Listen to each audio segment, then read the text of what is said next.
Carlin begins her clinics by having swimmers float on their back. Extend your arms over your head so that they form a V and push off the surface.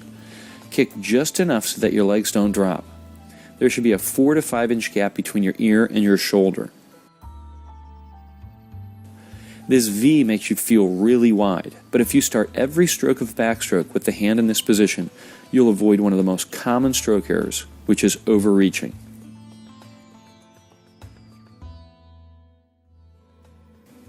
Start by floating on your back with the arms in a V position.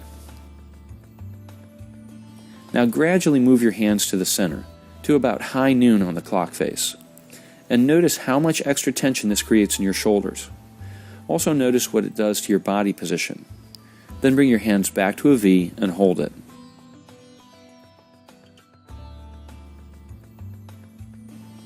The V position should feel good, and this is where you want to start each stroke. A wider hand entry on backstroke is a more natural position for your shoulders.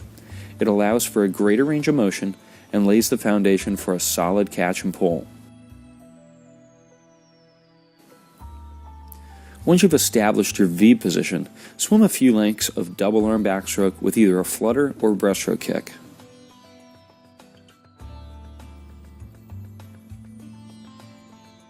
As you recover the arms, keep your chest open by bringing the arms up and around in an arc, as if you were drawing a rainbow, and not directly up and over your head, as if you'd be scoring a touchdown. This may feel too wide, but it's probably right where you need to be for a 10 and 2 hand entry. The hands enter the water pinky first. Slice them down and tuck your elbows into your rib cage. Cup the hands and shove water toward the opposite wall.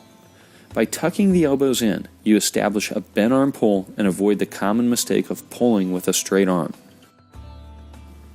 As your hands enter the water, make a quick entry and maintain that hand speed as you drive the hand down into the catch. Then tuck the elbows in and use a bent arm to push water toward the opposite end of the pool.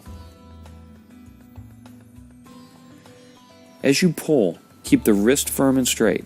Imagine there's a metal plate that runs from your finger to your palm along your wrist, keeping it nice and firm. And when you go to cup the hand, cup with your wrist and not your fingers. Think of using your entire arm, fingertips to elbows, as one unit, and as you push water toward the opposite wall, think about getting your thumb pointed toward the sky for a clean hand exit.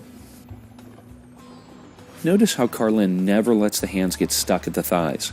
She avoids this common mistake by thinking about having slippery thighs. She sweeps the hands quickly up and into the recovery. Start with 3 or 4 strokes of double arm backstroke, focusing on a wide hand entry and entering pinky first. And then bend the elbow as you cup the hands and shove water toward your feet. Then switch to regular backstroke, holding on to your wide hand entry, bent arm pull, straight wrist, and a clean, quick exit.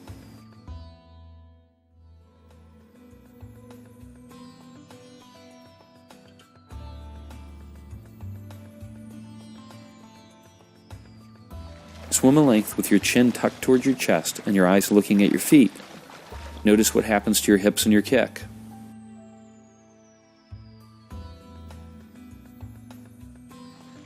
Now try a length with your head in neutral, with eyes looking straight up or looking up at a point just above your feet.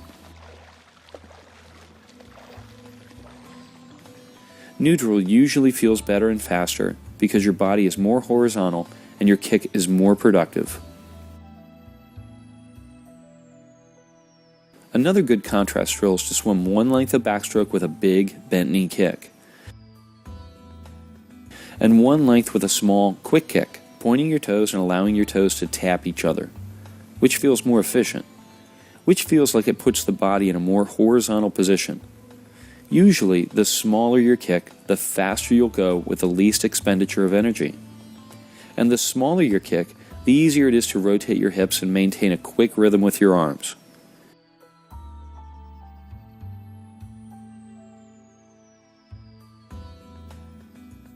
Don't be afraid to experiment with some bad swimming, exaggerating a common mistake, and then correcting it with a drill or with your new style of swimming. Remember, with any change in your technique, it takes a time for weird to start feeling like normal.